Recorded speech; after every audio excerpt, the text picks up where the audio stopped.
Ketika dia tidur, dia menempatkan seorang gadis di sisinya. Tapi untuk membangunkannya, karena seseorang menebasnya, Roy mengenakan celananya, mengambil bajunya dan bahkan menghindari beberapa pisau. Dia hendak membuat secangkir kopi. Tapi pembunuh masih mengikuti. Roy harus mengambil tindakan. Pembunuh itu hendak melawan tetapi dia ditembak mati oleh tembakan pembunuh kedua. Roy membunuh pembunuh nomor 2. Pistol kehilangan kendali, ditembakkan ke dalam ruangan. Tapi dia baik-baik saja. Mengapa Roy begitu tenang? Karena dia tahu apa yang akan terjadi. Setelah 3 detik, pesawat akan meledak. Roy mengenakan bajunya dan melompat turun. Pembumian yang sempurna. Tapi itu tidak selalu nyaman. Sebelumnya, dia terlindas truk sebanyak 32 kali. Tapi kemudian dia akan dibangunkan oleh wanita. Kemudian dia diburu lagi. Ini seperti jatuh ke dalam siklus waktu. Pembunuh nomor 3 adalah 2 saudara perempuan. Tapi selama dia mencuri mobil bagus dan menggabungkannya dengan keahliannya, dia bisa mengusir mereka. Tapi ada juga yang tak terduga. Jika bukan karena dipukul sampai mati, maka yang berikutnya akan lebih ganas. Pembunuh ini suka bermain bom. Bom yang dikendalikan dari jarak jauh. Saat makan, dia akan terkena panah. Saat berjalan, dia akan dipukuli oleh seorang pria. Terkadang Roy juga menolak. Tapi dengan Guan Yin, Roy akan kabur. Karena dia sangat kejam. Jika dia lalai, dia akan mati. Setiap kali dia berhasil, dia akan pergi ke bar. Roy sangat ingin berteman dengan Dai Feng. Tapi waktu tidak memungkinkan. Dia melakukannya karena pada pukul 12.47, dia pasti sudah mati. Suatu hari, Roy hidup 3 menit lebih lama. Baru saja dia melewati toko internet.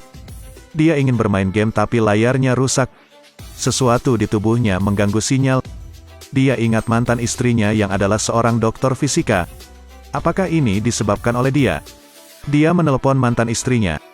Tapi hanya menerima kabar buruk. Pembunuh itu telah datang. Sepertinya Anda hanya bisa mengandalkan diri sendiri. Dia hendak makan ketika dia tertabrak kabel besi. Pembunuh itu bertanya apakah dia baik-baik saja. Dia menyeretnya di jalan utama. Rasa sakit. Tapi keesokan harinya, pembunuh itu dipukul olehnya di tempat yang sama. Lalu seret dia di jalan. Ternyata dia jatuh ke dalam siklus waktu. Setiap hari akan mengalami cara kematian yang berbeda. Kemudian Roy diburu lagi. Dia mencoba melarikan diri dari siklus waktu ini tetapi tidak bisa.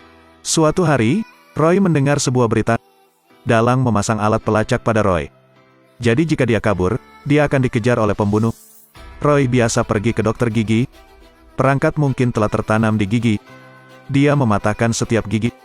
Teman ahli datang untuk membantunya. Roy menemukan alat pelacak.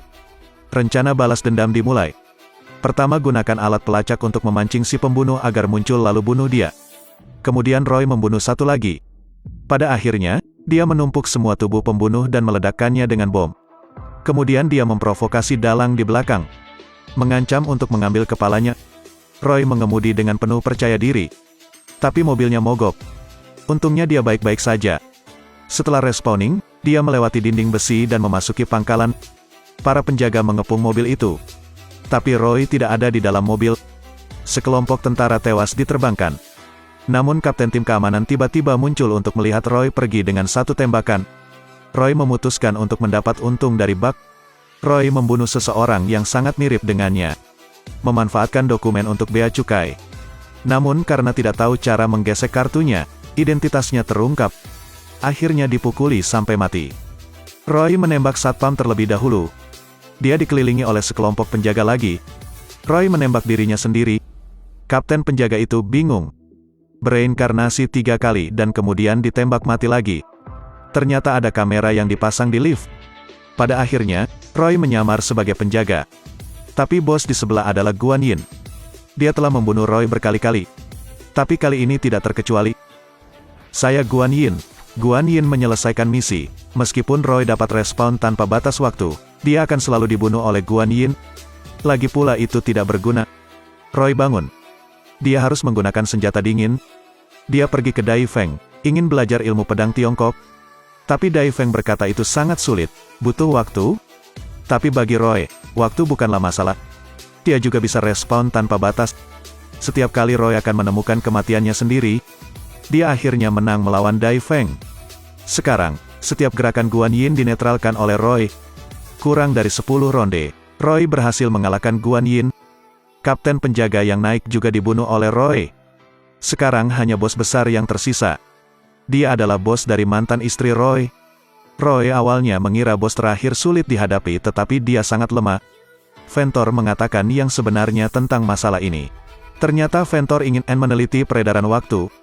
Mantan istri Roy telah menetapkan DNA Roy sebagai saklar alat resirkulasi dengan harapan Roy dapat menghentikan plot Ventor. Saat ini, Roy melihat jenazah mantan istrinya.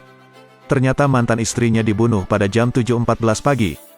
Dan waktu respon Roy adalah jam 7 pagi. Jika dia menang dalam 14 menit itu, dia bisa menyelamatkan nyawa mantan istrinya. Roy segera bunuh diri dan kembali bangkit lagi. Tapi tercepatnya juga setengah jam. 10 menit tidak mungkin. Memikirkan kesalahan masa lalunya. Bahkan nyawa mantan istrinya tidak bisa diselamatkan. Roy membiarkan pembunuh level 1 bisa membunuhnya. Tapi dirangsang oleh rasa sakit. Roy bangun lagi. Dia melompat ke pesawat, menendang pembunuh nomor 2 ke bawah, mengancam astronot untuk membawanya ke pangkalan. Dibutuhkan kurang dari 5 menit. Dia mengumpulkan para pembunuh dan membunuh mereka dengan senapan mesin. Selanjutnya, buru-buru turun ke ruang bawah tanah. Kapten penjaga membunuh mantan istrinya Roy. Roy membunuhnya mati di tempat. Atasan juga lebih mudah dihadapi. Pada akhirnya, mereka saling berpelukan. Tetapi Gemma memberitahu Roy bahwa jika dia tidak mematikan peredarannya, energinya akan meningkat. Pada akhirnya akan terjadi ledakan besar. Roy harus masuk ke mesin. Tapi Gemma tidak menjamin kesuksesan, Roy mungkin juga terkunci di dalam. Tapi sekarang tidak ada cara lain. Roy segera masuk ke dalam. Setelah mengalami ratusan kematian, dia sadar. Jika Anda tidak dapat melindungi orang yang Anda cintai, maka hidup tidak ada artinya. Film diakhiri dengan open ending. Mungkin akan ada sequelnya. Jika tidak ada sequelnya, drama ini mungkin akan berganti nama menjadi